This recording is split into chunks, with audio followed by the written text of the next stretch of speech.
Thank you, Chair. Well, I've just spread my sheet here so that I can meet the time. And I'm making my presentation largely around the theme of the session, which is energy and geopolitics of West Asia. You will recall yesterday Dr. Hamzavi made a point that what started as an Arab uprising in the region could not reach to its logical conclusions. One of the reasons he says that external intervention came from the oil-rich countries. I am making a hypothesis today before you that the kind of situation which is emerging in the oil sector today is going to compel the Gulf countries to correct that historical mistake, if I can use the word. They can possibly build a kind of a system where the state citizenship relationship could be established, which has been not happening in most of the West Asian countries. And my argument is like this, that the oil prices, as we all know, have declined. Somebody never believed it, that it is going to come to $28 or lower than $28, something like that. And by all estimates, it's very clear the next 2 years oil prices are going to remain very moderate, you see. Some people have even talked to the situation that it come down to $10. But if we take 4 or 5 established sources which are making the estimate, it is very clear that due to the oversupply, the next 2 years, the oil prices are going to be very, very moderate and modest, you see. In other words, what one is trying to argue is that the oil-rich countries have to come to terms with the situation where they will not have that much kind of oil money which they could use to finance whether Egypt or ISIS or anything like that, because that capacity to finance foreign policy which is based on the oil surplus, oil revenue, seems to be not available to them in coming years.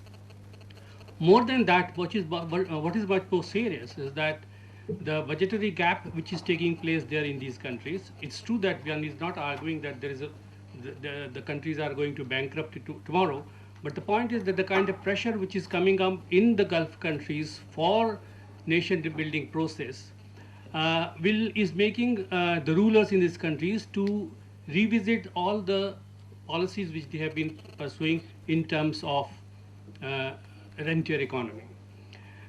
We all know that they are talking of, they have already started cutting subsidies in a very big way. Especially the energy subsidies has been cut in all the Gulf countries. They are also talking in terms of, cess on the remittances. They are also talking about subsidy cut in utilities like water, etc.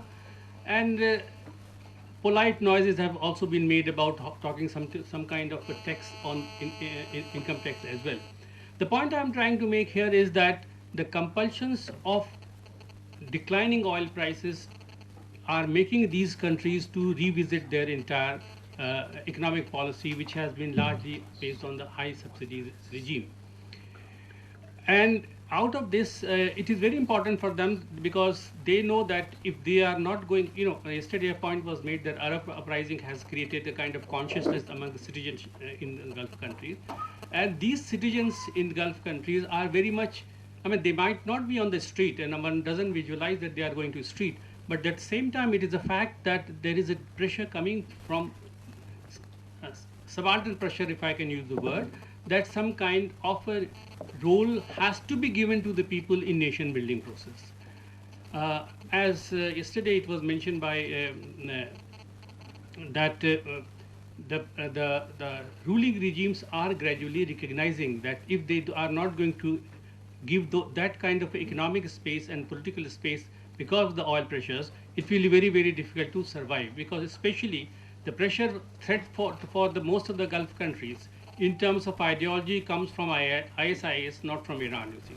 And they know for sure that the kind of interpretation of Islam which is coming from them is directly challenged to them. A point was made this morning also that the number of people participating from these countries, that is their major concern. So therefore, the new strategy which they are going to play with their oil money is likely to engage people as much as possible. Otherwise, the process of alienation in their respective societies is going to put them into difficulties, because it is very obvious that once you are not in a position to meet your requirement, the so-called welfare measures, the kind of protest is going to come from within. The second point which I want to make here is that this is happening there. You know, it's unlike the second point which I wanted to make here for your consideration is that you see the oil which enjoys the kind of being a strategic commodity, that geopolitics has undergone a change. You see, there was a time when oil was the only versatile source of energy. Today we are talking of many other sources of energies are being talked about. It's true that oil is not going to be out of the global energy mix, but the estimates are very clearly suggesting that by 2030 or 2040, it is going to be 1/3 of the total global energy mix. So the kind of a strategic premium which oil enjoyed, and therefore the region enjoys because of the oil resources at their disposal, that strategic premium is not going to be available to them in coming time.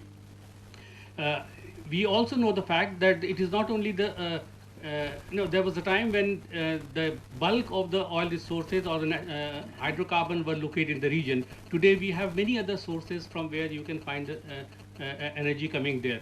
Not to mention the fact that the shale gas has created a kind of revolution. The problem is that if we know for sure that the Gulf countries have a very low cost of production, so possibly they can go up to $20 per barrel. But the $20 per barrel will not fetch you the kind of money they want for break-even price to run their budget. You see, that is a paradox. That even if they have a staying power to cut down the oil prices. I am making this point because of that argument that they want the high-cost region should be out of the market. They can possibly do that on the strength of being the lowest cost with them. But the requirement of the economies are such that the break-even point for various countries is $60, $80, $100. The different estimates will talk about different kind of break-even price. So therefore, they have no choice but that they have to get engaged into this oil production process where the prices should recover there.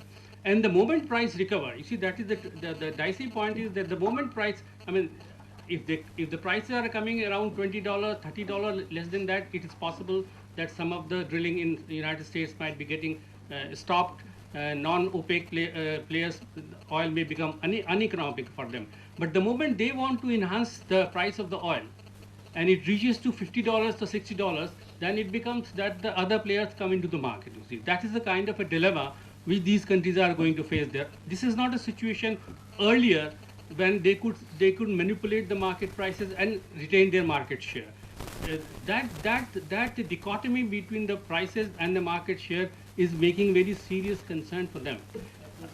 Okay, and it is because of that you find that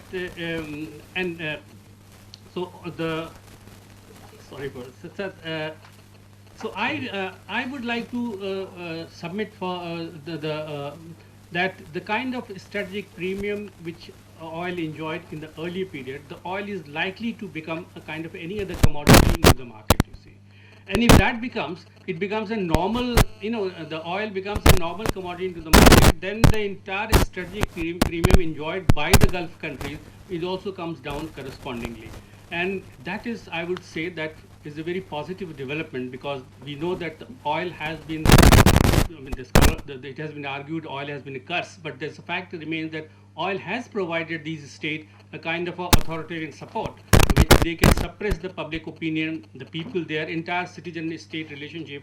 And if that is not going to happen there, one can think of a situation when this period of 2 years is going to be very critical in the political economy of the Gulf countries, for the reasons we know, that return of Iran, we know for the sake of the kind of a commitment for the renewables, we also know for the kind of a Islamic threat coming, all the cumulatively making these rulers here to go for a scheme of economic reforms. And all of you, I think, will agree that you cannot sustain an economic reform unless until you are going for political space. So I'm trying to submit one point lastly, that cut in subsidies will demand some kind of a political representation. If not, democracy may be not the right word to choose, but if they are going to advance the regime of cut in subsidies or normalizing their economic policies, you will find the corresponding political process will take place, and political change will take place. Now, whether it will be kind of like yesterday it was mentioned by Ambassador Talmiz, it can be a constitution, a monarchy, it could be there. That's a different. I mean, that the model can be any, and it can depend upon the conditions prevailing in a particular country. But I do see a process of political reforms coming out of economic compulsions, which is essentially coming by the collapse of the oil prices. Thank you very much.